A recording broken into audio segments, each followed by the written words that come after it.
Hi hello friends, welcome back. Premam സീരീസിൻ്റെ എല്ലാ എപ്പിസോഡും ഞാൻ ഈ ഒരു ചാനലിൽ അപ്ലോഡ് ചെയ്യാറുണ്ട്. അപ്പോൾ നിങ്ങൾക്ക് ഈ ഒരു ചാനൽ ഇഷ്ടമാവുകയാണെങ്കിൽ സബ്സ്ക്രൈബ് ചെയ്യാനും സപ്പോർട്ട് ചെയ്യാനും മറക്കല്ലേ. ഈ ഒരു വീഡിയോ ഇഷ്ടമായിട്ടുണ്ടെങ്കിൽ ഒരു ലൈക്കും ഹൈപ്പും തന്ന് സപ്പോർട്ട് ചെയ്യണേ കേട്ടോ. അധ്യായം 316. 2 ദിവസം ഒരു ഹോട്ടൽ റൂമിൽ താമസിച്ചതിന് ശേഷം ലാവണ്യ അവളുടെ ബന്ധുവായ ധീരജിന്റെ വീട്ടിലേക്ക് താമസത്തിനായി പോയി. അവന് ഇഷ്ടമില്ലായിരുന്നുവെങ്കിലും അവൾക്കപ്പോൾ പോവാൻ മറ്റൊരിടവുമില്ലായിരുന്നു. അവന്റെ വീട് ഒളിക്കാൻ പറ്റിയ സ്ഥലമായിരുന്നു. സിദ്ധാർത്ഥിനെ കുറിച്ച് അന്വേഷിക്കാൻ അവൾ ആഗ്രഹിച്ചില്ല. ഹേമന്ത് അവളെ വിളിച്ചിരുന്നു. പക്ഷേ അവളെ സമീപിക്കാനുള്ള അവന്റെ എല്ലാ ശ്രമങ്ങളും അവൾ നിരസിച്ചു. ലാവണ്യയുടെ ഹൃദയത്തിൽ നീരസവും ആശങ്കകളും നിറഞ്ഞു.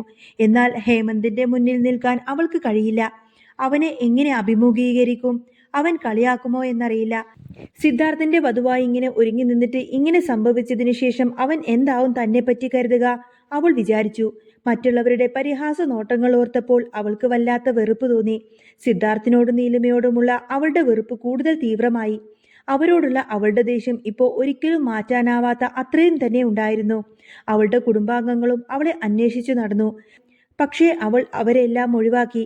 ഇനി അവരെ ആരെയും നേരിടാൻ കഴിയില്ലെന്ന് അവൾക്ക് ശരിക്കും തോന്നി. അച്ഛനും അമ്മയും എല്ലാവരും താൻ കാരണം നാണം കെടേണ്ടി വന്നല്ലോ എന്നായിരുന്നു അവളുടെ പ്രധാന പ്രശ്നം. എന്നെ ഇങ്ങനെ നാണം കെടുത്തിയതിന് ഞാൻ പ്രതികാരം ചെയ്യുക തന്നെ ചെയ്യും. നിന്നെ കാണാൻ ഞാൻ ഒരിക്കൽ വരും സിദ്ധാർത്ഥ്. അതിനു മുൻപ് ഞാൻ നിന്നേക്കാൾ ഉയരത്തിലേക്ക് എത്തും. പിന്നീട് നീ ഒന്നുമില്ലാതെ ഇരിക്കുന്ന ഒരു സിറ്റുവേഷൻ ഉണ്ടാവും. അന്ന് ഞാൻ നിന്നെ കാണാൻ വരും. അന്ന് നിനക്ക് ഈ പദവിയും സ്വത്തും ഒന്നും ഉണ്ടാവില്ല. നീലിമയെ വിവാഹം കഴിച്ചതോർത്തത് നീ എന്നെങ്കിലും ദുഃഖിക്കും, ലാവണ്യ സ്വയം പറഞ്ഞുകൊണ്ടിരുന്നു. ലാവണ്യയുടെ മനസ്സ് വല്ലാതെ അസ്വസ്ഥമായിരുന്നു. എപ്പോഴും അവൾ തളർന്നു പോകുന്നത് പോലെ അവൾക്ക് തന്നെ തോന്നി തുടങ്ങി. അതിനാൽ അവൾ കൂടുതൽ ശക്തി ആർജിക്കാൻ ശ്രമിച്ചു. ആരും തന്നെ ബന്ധപ്പെടാതിരിക്കാൻ വേണ്ടി അവൾ ഫോൺ നമ്പറൊക്കെ മാറ്റി. എന്നാൽ അതിനു മുൻപ് അമ്മ വിളിച്ചിരുന്നു. അമ്മയോട് വല്ലാതെ ദേഷ്യപ്പെട്ട് സംസാരിക്കേണ്ടി വന്നു. അതുകൊണ്ട് തന്നെയാണ് അവൾ നമ്പർ മാറ്റിയതും. അമ്മയും അച്ഛനും തന്നോട് ദേഷ്യപ്പെടുമെന്നായിരുന്നു അവളുടെ ഇപ്പോഴത്തെ ഭയം. ലാവണ്യക്ക് ശരിക്കും വല്ലാതെ വേവലാതി തോന്നി. വിശ്വനാഥന്റെ കുടുംബവുമായി ലാവണ്യയുടെ കുടുംബത്തിനുണ്ടായിരിക്കേണ്ട ബിസിനസ് നേട്ടങ്ങൾ കൂടിയാണ് ഈ വിവാഹത്തിന്റെ പരാജയത്തോടെ നഷ്ടമായത്. അതോർത്തപ്പോൾ അവൾക്ക് കൂടുതൽ ആദി തോന്നി. ലാവണ്യയുടെ അച്ഛൻ ഇത്രകാലം ആസൂത്രണം ചെയ്തതുപോലെ ഒന്നും സംഭവിക്കാതിരിക്കാൻ അച്ഛന് തന്നോട് നല്ല ദേഷ്യമുണ്ടെന്ന് അവൾക്ക് അറിയാമായിരുന്നു. അതുകൊണ്ട് തന്നെയാണ് അവൾക്ക് അവരുടെ ഫോൺ കോൾ എടുക്കാൻ പേടി തോന്നിയത്. കാരണം അച്ഛൻ തന്നോട് എങ്ങനെ പെരുമാറുമെന്നൊന്നും അവൾക്കറിയില്ല. അവൾ ബിസിനസ് നേട്ടങ്ങൾ മാത്രം നോക്കുന്ന ഒരാളാണ്. പലപ്പോഴും അവളുടെ കാര്യം പോലും അയാൾ മറക്കുന്നതും ഇത്തരം ബിസിനസ് നേട്ടങ്ങളിൽ മാത്രം ശ്രദ്ധ പതിപ്പിക്കുമ്പോഴാണ്. അതുകൊണ്ട് തന്നെ ഈ കാര്യം അയാൾ അത്ര ലാഘവത്തോടെ എടുക്കാൻ വഴിയില്ല. അതോർത്തപ്പോൾ അവളുടെ പേടി ഒന്നുകൂടെ വർദ്ധിച്ചു. ഇതിനെല്ലാം പുറമെ തന്റെ കുടുംബത്തിനും താൻ കാരണം വന്ന നാണക്കേടും ഓർത്തായിരുന്നു അവളുടെ വിഷമം മുഴുവനും. ഒന്നും വേണ്ടിയിരുന്നില്ല എന്ന് അവൾക്ക് അപ്പോൾ തോന്നിപ്പോയി. ഇതിനെല്ലാം കാരണം ആ നീലിമയാണെന്ന് തന്നെ അവൾ ഉറപ്പിച്ച് വിശ്വസിച്ചു. നീലിമ സിദ്ധാർത്ഥന്റെ ജീവിതത്തിലേക്ക് വരാതെയിരുന്നുവെങ്കിൽ തനിക്ക് ഇങ്ങനെയൊന്നും സംഭവിക്കില്ലായിരുന്നു എന്ന് ലാവണ്യ ചിന്തിച്ചു. നീലിമ വന്നതിൽ പിന്നെയാണ് സിദ്ധാർത്ഥന്റെ സ്വഭാവത്തിൽ മാറ്റം തുടങ്ങിയത്. അതെല്ലാം ഓർത്തുകൊണ്ട് അവൾ ആ ടാക്സിയിലിരുന്നു. ആ യാത്രക്കൊടുവിൽ അവൾ ധീരജിന്റെ വീടിന് മുന്നിലേക്ക് വണ്ടിയിൽ ചെന്നിറങ്ങി. ധീരജ് അവിടെ പ്രതീക്ഷിച്ചു അവരെ നിൽക്കുന്നുണ്ടായിരുന്നു. അവന്റെ കണ്ണുകളിൽ അവളുടെ രൂപം പതിഞ്ഞു. അവളുടെ ശരീരത്തിലേക്കാണ് അവൻ ആദ്യം നോക്കിയത്. ലാവണ്യ പക്ഷേ അതൊന്നും ശ്രദ്ധിച്ചിരുന്നില്ല. അവൾ ചെന്ന ഉടനെ ധീരജ് പുറത്തേക്ക് വന്നിട്ട് അവളെ വീട്ടിലേക്ക് സ്വാഗതം ചെയ്തു. ഹേയ് ലാവണ്യ, എത്ര കാലമായി കണ്ടിട്ട്? നീ എന്നെല്ലാം മറന്നു എന്നാ ഞാൻ കരുതിയത്, അവൻ പറഞ്ഞു.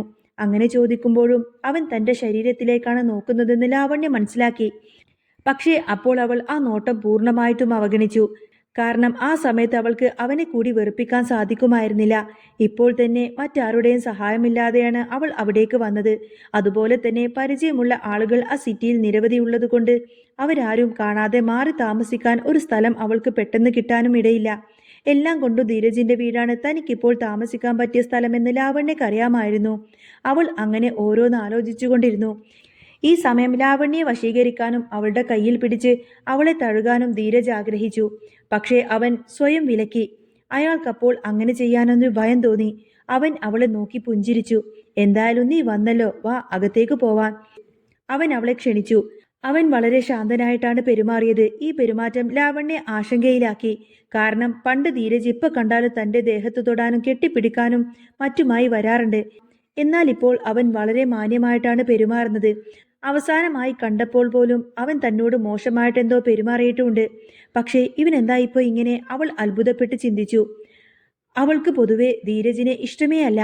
അവൻ ഇതേക്കുറിച്ച് ചിന്തിച്ചപ്പോൾ അവർക്കൊപ്പം ആ വീട്ടിൽ മറ്റാരോ ഉണ്ടെന്ന് അവൾ ശ്രദ്ധിച്ചിരുന്നു. ഒരു മനുഷ്യൻ അവർ ഇപ്പോൾ വന്നു കയറിയ മുറിയിൽ ഇരിക്കുന്നുണ്ടായിരുന്നു. അവൻ അതീവ സുന്ദരനായിരുന്നു. അയാൾ വളരെ മാന്യനായിട്ടാണ് കാണപ്പെട്ടത്. അവനെ കണ്ടാൽ തന്നെ ഒരുപാട് സമ്പത്തുള്ള ഒരു വീട്ടിൽ നിന്ന് വരുന്നവനാണെന്ന് തോന്നുമായിരുന്നു. അത്രയും സുന്ദരനായ ഒരാളെ അടുത്തൊന്നും തന്നെ ലാവണ്യ കണ്ടിട്ടുമില്ല. അതുകൊണ്ട് തന്നെ അവൾ കണ്ണെടുക്കാതെ അയാളെ തന്നെ നോക്കി നിന്നു.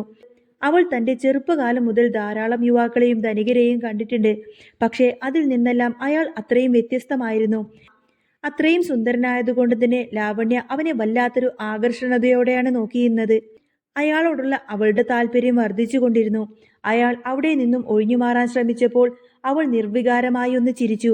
ഇതാരാ? ഞാൻ മുൻപ് കണ്ടിട്ടൊന്നുമില്ലല്ലോ. ലാവണ്യ വളരെ ആകാംക്ഷയോടെയാണ് അങ്ങനൊരു ചോദ്യം ചോദിച്ചത്. അവൾക്ക് സത്യത്തിൽ അയാളെ പരിചയപ്പെടണം എന്ന് ആഗ്രഹമുണ്ടായിരുന്നു. അവളുടെ കണ്ണുകളിൽ ശ്രദ്ധേയമായ ഒരു തിളക്കം മിന്നിമറിഞ്ഞു. ഓ ക്ഷമിക്കണം, ഞാൻ പരിചയപ്പെടുത്താൻ മറന്നു. ഇത് സിറ്റി ടെക്സിൽ നിന്നുള്ള ജഗൻ വർമ്മയാണ്. എൻ്റെ ഒരു സുഹൃത്താണ്. ധീരജ് പെട്ടെന്ന് തന്നെ മറുപടി നൽകി. പിന്നെ അവൻ സുഹൃത്തിന് നേരെ തിരിഞ്ഞു. ജഗൻ, ഇത് ലാവണ്യ, എൻ്റെ കസിനാണ്. ഞാൻ മുൻപ് നിന്നോട് പറഞ്ഞിട്ടില്ലേ പുള്ളിക്കാരിയെ പറ്റി? ധീരജ് പറഞ്ഞു. ധീരജിന്റെ സംസാരം കേട്ട് ജഗൻ ലാവണ്യെ നോക്കി ചിരിച്ചു. ഹായ് മിസ് ലാവണ്യ, പരിചയപ്പെടാൻ കഴിഞ്ഞതിൽ സന്തോഷമുണ്ട്, അവൻ പറഞ്ഞു. അവൻ കൈനീട്ടി അവൾക്കൊരു ഷെയ്ക്ക് ഹാൻഡ് കൊടുത്തു. ലാവണ്യയുടെ മുഖത്തപ്പോൾ ഒരു സന്തോഷമുണ്ടായിരുന്നു. അവൻ കൈ കൊടുത്തപ്പോൾ അവൾ പുഞ്ചിരിക്കുകയും ചെയ്തു. ലാവണ്യയുടെ ശരീരഭാഷയിലെ മാറ്റം ജഗൻ ശ്രദ്ധിച്ചതായി തോന്നി. കൈ കൊടുത്തപ്പോൾ അവൻ ലാവണ്യയുടെ കൈപ്പത്തിയിലേക്ക് മെല്ലെ ഒന്ന് ഞെക്കി. ധീരജ് അത്ര നല്ലവനൊന്നും ആയിരുന്നില്ല. അല്പം മോശം പെരുമാറ്റമുള്ള ആളായിരുന്നു. അതിനാൽ അത്തരം സൂക്ഷ്മമായ നോട്ടങ്ങളും ആംഗ്യങ്ങളും അവൻ കണക്കിലെടുത്തതില്ല. അവർ രണ്ടുപേരും പരസ്പരം നിശബ്ദമായി ആശയവിനിമയം നടത്തുന്നത് എന്തിനാണെന്നൊന്നും അവൻ ശ്രദ്ധിച്ചതുമില്ല. പക്ഷേ ലാവണ്യ പെട്ടെന്ന് അതെല്ലാം മനസ്സിലാക്കി. അവളുടെ പുഞ്ചിരി കൂടുതൽ തെളിഞ്ഞു. അവൾ വികാരങ്ങൾ മറച്ചുവെച്ച് കണ്ണുകൾ താഴ്ത്തി. അവരെ തമ്മിൽ പരിചയപ്പെടുത്തിയതിനു ശേഷം ധീരജ് ഭക്ഷണം വിളമ്പാൻ വേണ്ടി തന്നെ അടുക്കളയിൽ നിൽക്കുന്ന ജോലിക്കാരിയോട് നിർദ്ദേശിച്ചു. ഏറ്റവും രസം അതൊന്നുമായിരുന്നില്ല. ഭക്ഷണം ജോലിക്കാർ വിളമ്പി തുടങ്ങിയപ്പോൾ തന്നെ ധീരജ് ആദ്യം കയറിയിരുന്നത് ഭക്ഷണം കഴിക്കാൻ ആരംഭിച്ചു. അവൻ ലാവണ്യെ ഭക്ഷണം കഴിക്കാൻ ക്ഷണിച്ചതുമില്ല. അവൻ എല്ലാവരെയും പാടെ അവഗണിച്ച് ശ്രദ്ധമായി ഭക്ഷണം കഴിച്ചു കൊണ്ടിരുന്നു. ധീരജിന്റെ മോശം സ്വഭാവങ്ങളെല്ലാം അറിഞ്ഞുകൊണ്ട് തന്നെയാണ് ലാവണ്യ അങ്ങോട്ടേക്ക് വന്നത്. എന്നിട്ടും ആ നിമിഷം അവൾക്ക് അവനോട് വല്ലാത്ത കടുത്ത ദേഷ്യം തോന്നി. ധീരജിന്റെ ഇത്തരം പെരുമാറ്റങ്ങളെല്ലാം തന്നെ അറിയാവുന്നത് കൊണ്ട് തന്നെ ജഗൻ ആരെയും ശ്രദ്ധിക്കാതെ ഭക്ഷണം കഴിക്കാൻ ധീരജിന്റെ അരികിൽ തന്നെ ചെന്നിരുന്നു. എന്നിട്ട് അവനും ഭക്ഷണം കഴിക്കാൻ ആരംഭിച്ചു. മറ്റു വഴികളൊന്നും ഇല്ലാത്തത് കൊണ്ട് തന്നെ ലാവണ്യം അവന് പിന്നാലെ ചെന്ന് അവിടെ അരികിലിരുന്നു കൊണ്ട് തന്നെ ഭക്ഷണം കഴിക്കാൻ തുടങ്ങി. അപ്പോൾ ജഗൻ ലാവണ്യയെ നോക്കിക്കൊണ്ടിരുന്നു. അവളും അവനെ ഒളിഞ്ഞു നോക്കുന്നുണ്ടായിരുന്നു. ഒരു സന്ദർഭത്തിൽ അവരുടെ കണ്ണുകൾ കണ്ടുമുട്ടുകയും ലാവണ്യയുടെ അടിവയറ്റിൽ നിന്ന് ശലഭങ്ങൾ പിറക്കുകയും ചെയ്തു. അവളുടെ ഹൃദയമിടിപ്പ് വേഗത്തിലായി. അവൾ നാണം കൊണ്ട് ചുവന്നു തൊടുത്തു. അവനോടുള്ള അവളുടെ പ്രതികരണം കണ്ടപ്പോൾ അവളെപ്പറ്റി കൂടുതൽ അറിയാൻ ജഗന് ആഗ്രഹമുണ്ടായി. ആ സമയത്താണ് ധീരജ് തന്റെ മൂന്നാമത്തെ ഗ്ലാസ് വൈൻ പൂർത്തിയാക്കി ജഗനെ ശ്രദ്ധിച്ചത്. അവൻ ലാവണ്യെ നന്നായി അറിയാവുന്ന തരത്തിലുള്ള നോട്ടത്തിൽ നോക്കുന്നത് കണ്ട് ധീരജ് കണ്ടു. അവൻ ചെറുതായി ഒന്ന് ഞെട്ടി. ലാവണ്യോട് അടുക്കാൻ ജഗൻ ചില നീക്കങ്ങൾ നടത്തുകയാണെന്ന് ധീരജ് മനസ്സിലാക്കി. അവൻ ഗ്ലാസ് താഴെ വെച്ച് ചിരിച്ചു. ലാവണ്യ, നമുക്കിന്ന് വൈകുന്നേരം എന്തെങ്കിലും സ്പെഷ്യൽ ഉണ്ടാക്കിയാലോ? അവൻ പറഞ്ഞു. അവൾ പൂർണ്ണമായും ജഗനിൽ അങ്ങ് മയങ്ങിപ്പോയിരുന്നു. അതുകൊണ്ട് തന്നെ അവൾ തന്റെ വൈൻ ഗ്ലാസ് എടുത്ത് ധീരജിന് നേർക്ക് നീട്ടിക്കൊണ്ട് പറഞ്ഞു, ഞാൻ സമ്മതിക്കണമെങ്കിൽ എനിക്ക് വൈൻ തരണം. അവൾ കുസൃതിയോടെ പറഞ്ഞത് കേട്ട് ധീരജ് അവന്റെ വൈന് ബോട്ടിലെടുത്ത് അവൾക്ക് നേരെ നീട്ടി. പക്ഷേ ലാവണ്യ അത് സ്വീകരിക്കാൻ തയ്യാറായില്ല. അപ്പോൾ ജഗൻ ആ വൈൻ ബോട്ടിലെടുത്ത് ലാവണ്യക്ക് നേരെ നീട്ടി. ആ സമയം ലാവണ്യ വൈൻ വാങ്ങി തന്റെ ഗ്ലാസ്സിലേക്ക് ഒഴിച്ച് കുടിക്കാൻ ആരംഭിച്ചു. ഞാൻ സമ്മതിക്കുന്നു, അതും പറഞ്ഞ് അവൾ ഒരു സിപ്പ് എടുത്തുകൊണ്ട് ജഗനെ നോക്കി.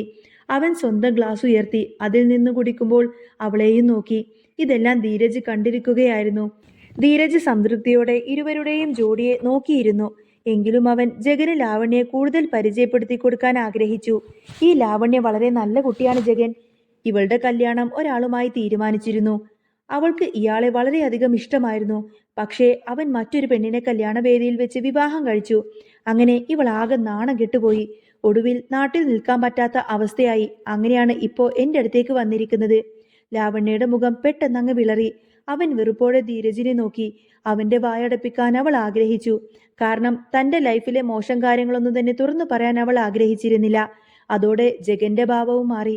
മുഖം അല്പം മേഘാവൃതമായിരുന്നെങ്കിലും അയാൾ പെട്ടെന്ന് തന്നെ ആ ഭാവം അങ്ങ് മാറ്റി.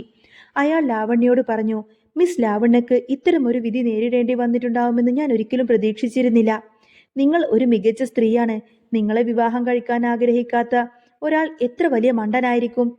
എനിക്കത് സങ്കല്പിക്കാൻ പോലും കഴിയുന്നില്ല. ഇത്രയും സുന്ദരിയായ നിങ്ങളെ വിവാഹം കഴിക്കാൻ മടിച്ച ആ മനുഷ്യൻ ഒരു ബുദ്ധിശൂന്യനായിരിക്കും. ആരാ അവൻ? ലാവണ്യ ആകെ വിഷമിച്ചു. എന്നാൽ അവളുടെ മാനസികാവസ്ഥ ധീരജ് ശ്രദ്ധിച്ചിരുന്നില്ല. അതിനാൽ അയാൾ ഒരു ഗ്ലാസ് വൈൻ കൂടി കുടിച്ചിട്ട് ബാക്കി കൂടി പറഞ്ഞു. വിശ്വ ഗ്രൂപ്പിലെ CEO സിദ്ധാർത്ഥ് വിശ്വ. അല്ലാതെ മറ്റാര്? അവനുമായുള്ള ബന്ധം കാരണം പാവം ലാവണ്യ ഒരുപാട് വിഷമിച്ചു. അവൻ ഇവരുടെ കല്യാണ ദിവസം തന്നെ മറ്റൊരു സ്ത്രീയെ വിവാഹം കഴിച്ചു. തീർത്തും അപമാനകരമായ ഒരു ദിവസമായിരുന്നു അത്. ലാവണ്യ കൂടുതൽ നാണം കെട്ടതുപോലെ ധീരജിനെ നോക്കി. വിളറിയ അവളുടെ മുഖം ഇപ്പോൾ നിറം പോലുമില്ലാതെ വരണ്ടു. നിയന്ത്രണം വിട്ട് എന്തെങ്കിലും പറഞ്ഞു പോവാതിരിക്കാനായി അവൾ ക്ഷമ കാണിച്ചു. അവളുടെ ഉള്ളിൽ ജ്വലിക്കുന്ന കോപത്തെ അവൾ അടക്കി നിർത്തി. ഇവൻ ഇതെല്ലാം എന്തിനാണ് ഇപ്പോൾ ജഗനോട് പറയുന്നതെന്ന് അവൾക്ക് മനസ്സിലായതേയില്ല. ധീരജിനോട് എന്തെങ്കിലും എതിർത്ത് സംസാരിക്കാനും അവൾക്ക് ധൈര്യമില്ലായിരുന്നു. കാരണം എന്തെങ്കിലും പറഞ്ഞ് പിണങ്ങിക്കഴിഞ്ഞാൽ താമസിക്കാൻ ഇതുപോലെ മറ്റൊരിടം കിട്ടില്ലെന്ന് അവൾക്ക് വ്യക്തമായിട്ട് അറിയാമായിരുന്നു. അവൾ ഇതെല്ലാം ഓർത്ത് അങ്ങനെയിരുന്നു. ആ സമയത്ത് അവൾക്ക് മറ്റൊരു ആശങ്ക തോന്നി. ഇതെല്ലാം കേട്ടുകഴിഞ്ഞാൽ ജഗന് തന്നോടുള്ള താല്പര്യം കുറയുമോ? അവൻ തന്നെ വെറുക്കുമോ എന്നായിരുന്നു അവളുടെ വേവലാതി. അവൾ പരിഭ്രമത്തോടെ ചിന്തിച്ചു. പക്ഷേ ഇതൊക്കെ കേട്ടിട്ട് ജഗൻ ഒത്തുന്നതിനെ ആശ്ചര്യപ്പെട്ടില്ലെന്ന് അവൾ ശ്രദ്ധിച്ചു. നേരെ മറിച്ച് അവൻ സഹതാപത്തോടെയാണ് അവളെ നോക്കിയത്. അവൻ അവളെ ആശ്വസിപ്പിക്കാൻ ശ്രമിച്ചു. ഓ, സിദ്ധാർത്ഥ വിഷയെക്കുറിച്ച് ഞാനും കേട്ടിട്ടുണ്ട്. പക്ഷേ അയാളെക്കുറിച്ച് കൂടുതലൊന്നും എനിക്കറിയില്ല. സാരമില്ല, എല്ലാം നല്ലതിനാണ്. താങ്കൾ വിഷമിക്കേണ്ട. തന്നെ പോലൊരു നല്ല കുട്ടിയെ കിട്ടാൻ അവന് യോഗ്യതയുണ്ടാവില്ല. അതായിരിക്കും, അവൻ പറഞ്ഞു. ലാവണ്യ മിണ്ടാതെ തല കുനിച്ചു. അപ്പോൾ ജഗൻ വീണ്ടും പറയുന്നുണ്ട്. ലാവണ്യ, അയാളെ പോലെ ഒരാളെ നഷ്ടപ്പെടുത്തിയതിൽ നീ ഒരിക്കലും ദുഃഖിക്കരുത്. നിനക്ക് അതിലും നല്ലൊരാളെ കിട്ടും. അവൻ വീണ്ടും അവളെ ആശ്വസിപ്പിച്ചു. ജഗന്റെ കണ്ണുകളിൽ ആർദ്രത നിറഞ്ഞു. ലാവണ്യയുടെ മുഖത്ത് ആശങ്ക അപ്പോൾ പൂർണ്ണമായിട്ടു മാറി. അവളുടെ മുഖത്ത് വീണ്ടും നാണം തെളിഞ്ഞു. നേരത്തെ നിരാശ കൊണ്ട് നിറഞ്ഞിരുന്ന കണ്ണുകൾ ഇപ്പോൾ അവന്റെ വാക്കുകൾ കേട്ടപ്പോൾ പ്രത്യാശ കൊണ്ട് തിളങ്ങി. അങ്ങനെ ജഗനുമായിട്ടുള്ള ആ ഒരു താല്പര്യത്തിൽ വളരെയധികം സന്തോഷവതിയായിട്ടിരിക്കുന്ന ലാവണ്യയെ കാണിച്ചുകൊണ്ടാണ് കേട്ടോ എപ്പിസോഡ് പൂർണ്ണമാവുന്നത്. അപ്പോൾ നിങ്ങൾക്ക് ഈ ഒരു ചാനൽ ഇഷ്ടമാവുകയാണെങ്കിൽ സബ്സ്ക്രൈബ് ചെയ്യാനും സപ്പോർട്ട് ചെയ്യാനൊന്നും മറക്കല്ലേ. ഇത് കഴിഞ്ഞിട്ട് 320 വരെയുള്ള എപ്പിസോഡൊക്കെ ഞാൻ ഓൾറെഡി അപ്ലോഡ് ചെയ്തിട്ടുണ്ട്. അപ്പോൾ നിങ്ങൾക്ക് ഈ ഒരു ചാനൽ ഇഷ്ടമാവുകയാണെങ്കിൽ സബ്സ്ക്രൈബ് ചെയ്യാനും സപ്പോർട്ട് ചെയ്യാനൊന്നും മറക്കല്ലേ.